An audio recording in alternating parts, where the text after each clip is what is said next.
how does Romans 13 apply to American Christians? Because this is important. So, if we don't like the government, who's in charge of the government? We are? Supposed to be? Okay. Has anybody really gotten into deep thought about who is really in charge of the government? Is God sovereign? Okay. Is he in charge? Is he in control? Is he in control of our government? Yes, he really is. I know you're like, no way. Now I'll say it this way. He allows things. How about that? Does that appease everybody? Like, yeah. Okay, yeah. Remember Job? I consider my servant Job. And he allowed things to happen. This is a tough thing to talk about. And I was like, really? What is God preparing us for in 2024? It's an election year. Right? That's scary enough. It is obviously, we see the decline of our nation. We see the decline of our government. And guys, my family, and I don't want to embarrass them, but they are big into this. Some of you guys got all of this during Christmas break.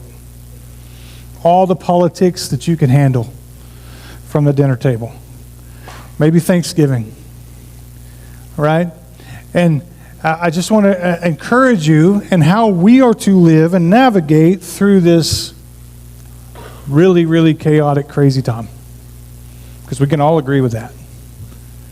Right? Nothing makes sense anymore. The dollar is basically nothing. The decline of society, the decline of our country. And some of you guys have been here so long that you remember when. And you're like, I cannot believe it's gotten this bad. Right? But this is what I want us to stay focused on. Again, this is a Christmas verse coming out of Christmas. For a child will be born for us. A son will be given to us. And the government will be on his shoulders. Government will be on his shoulders. And it will be named Wonderful Counselor, Mighty God, Eternal Father, and Prince of Peace. So if the government's on his shoulders, and again, you may be thinking more narrow-minded, well, that's what they're talking about, the Romans and in those days when Jesus was born. Okay, if you want to go there, fine. But that makes our God a very small God. And is he not the creator of everything? He's the creator of the heavens and the earth and all that are in it. Everything that is created through him, for him. And so he is a sovereign God. First verse of the morning for us. And he's been on this kick. Paul has been on this kick how we are to live in this life. With friends, with family, with neighbors, with enemies. With our walk.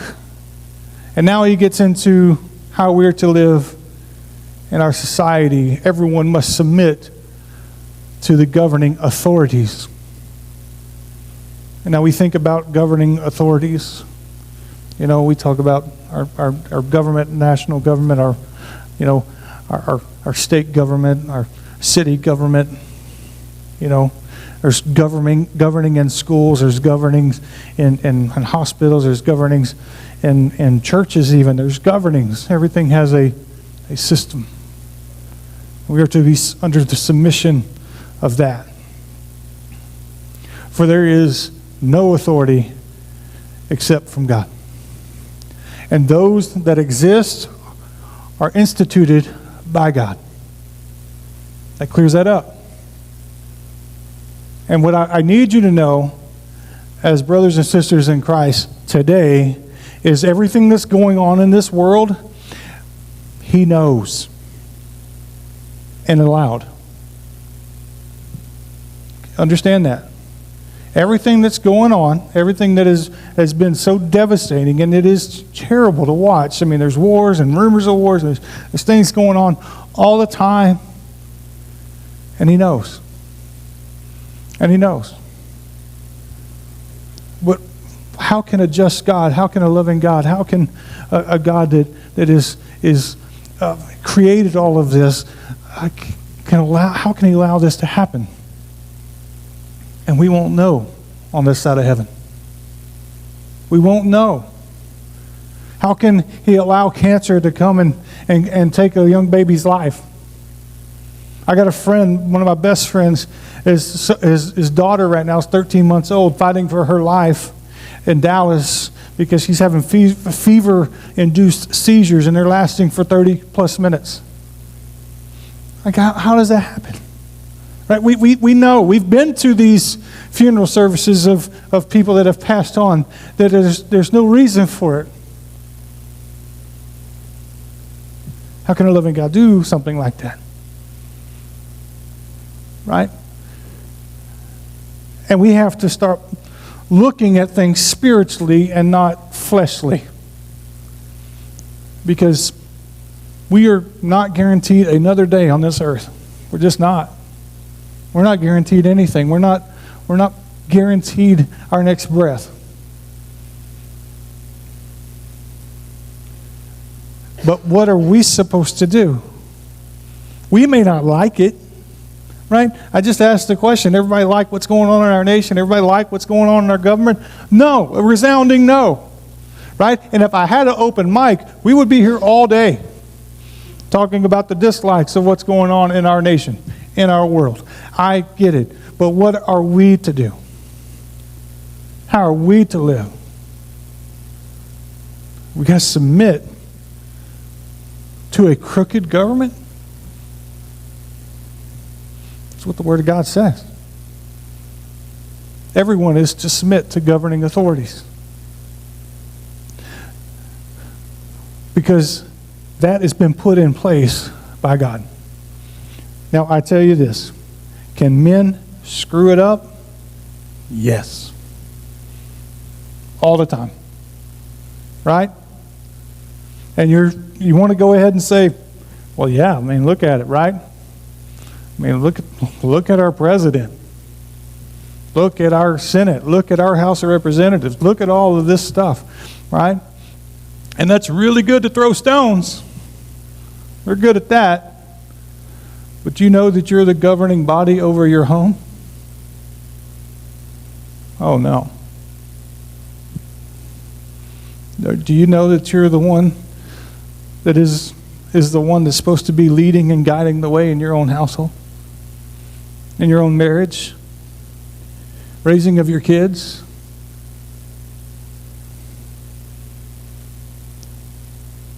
Right? What's good for the goose has got to be good for the gander. We may not like what's going on in our government, and that's okay, but what is happening in your home? What's under your roof? It continues. Acts says this. This is Acts 17. From one man, he, capital H there, has made every nationality to live over the whole earth and has determined their appointed time, or times, it's plural, and the boundaries of where they live. It says here that God has appointed you to live here at this day and time in this era for a purpose. And he knows. He knows everything that's going on in this world. He knows everything that's going on in this nation. He knows everything that's going on in your home. And it is not an accident. It was not a mistake. It's happening the way it's supposed to be happening. And we're talking about, and I say these things to you, it's like, oh, this nation's getting worse and worse and worse. What's happening is Scripture is being fulfilled every day. Prophecy is being fulfilled every day. Revelation is coming every day. It's not getting more and more scary. It's getting more and more revelational. And that's okay. If we know that and we understand that and we live in God's promise and we live in God's comfort of knowing that He is for us. And if He is for us, who can be against us? And it's wonderful to have that blessed comfort. But that's how we're supposed to live, and He knows exactly where you are. So then, here's the deal. The one who resists authority is opposing God's command. That's simple. If you're not doing what you're supposed to do in society, you're opposing God's will and God's command. That's awesome. And those who oppose it will be bringing judgment on themselves. Right? No brainer. But I want it to be understood that because there's a lot of people that think, well, God's not in control anymore. God's gone, and the authority that we're under is not God, it's Satan, and now we are in and we're doomed. We're in damnation. Stop. Our God is bigger than this. Our God is in control of this. Our God knows exactly what's going on. And this is how we're to live. Exodus says it this way: you must not blaspheme God.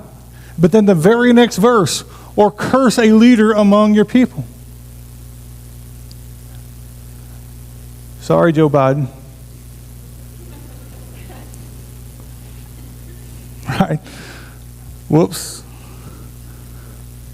That happened. But it's what he's saying. He said, well, so what should we do instead of curse them? Everyone? Hey, noble idea for men and women of God. Right? We're to pray for them. And again, I just went for the president, but that's everything. Right? That's people under the state government. That's your House and your Senate. That's your school leaders. That's your ones that are with your kids and teachers and coaches. And it's with your pastor, believe it or not. Pray for leaders. Pray for your elders that are going up and moving on there. And Marshall has been a fantastic elder for 3 years, and he's going to be a hard one to fill his shoes. Rick, he was amazing. We pray for them. It's not an easy job, not an easy task. And then back into Romans, he says, for rulers are not a terror to good conduct, but to bad. Do you want to be afraid of the authority? That's the question. Let me ask this question. We got Sheriff Tony here. We got Sheriff Garza or Deputy Garza right now. And who else has been in law enforcement? I know Gary's been in law enforcement. Anybody else been in law enforcement here? Okay. Well, that's awesome. I know you have. I think you have back there. But anyways, here's the deal. Daniel, Tony, Gary, have you ever arrested anyone for doing everything legally? Right? No. Right. No one's ever been arrested, I say that, for doing the right thing. Now, I will say this. Are there crooked cops? Absolutely. Are there crooked doctors? Absolutely. Are there crooked politicians? More than enough. Right? Are there crooked pastors? Absolutely. Any walk of life, any person that is a human, you'd know this. There are crooked people that are tarnishing whatever they're in. Right? But for the most part, and I'm really glad that we're in Mills County, that we pretty much know every law officer by name, by first name, that we have this wonderful assurance to know if we do what we're supposed to do, we're okay. We don't have to live in terror, but the ones that are breaking the law. Right? And I use this because Guy is an amazing man of God. He's one of my dear friends, probably one of my closest friends here.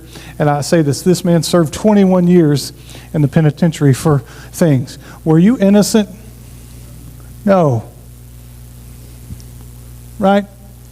It's amazing what happens? And I saw this statistic. 5% of people actually get caught for breaking the law. Whatever that means to you is like, it's this statistic of most people, 95% of the time, most people get away with breaking the law.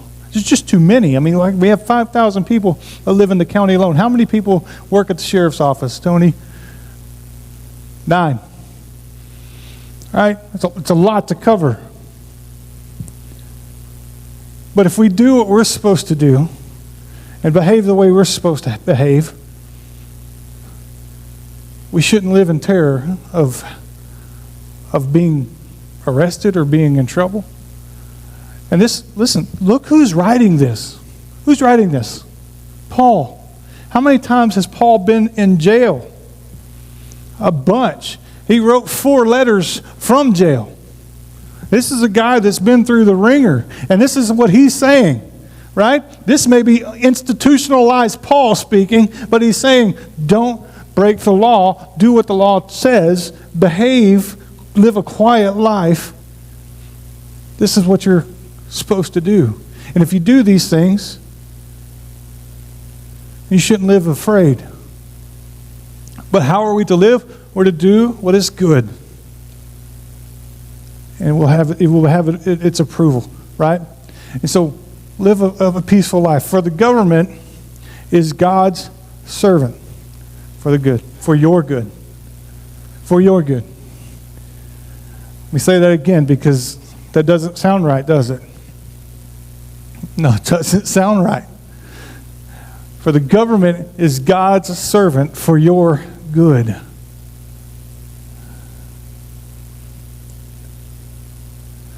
But if you do wrong, be afraid. Because it says this, it does not carry a sword for no reason. And in those days, again, this is Paul's writings, and he was obviously a devout Jew. We know that. But you know that the Jews did not have a jail. They just didn't.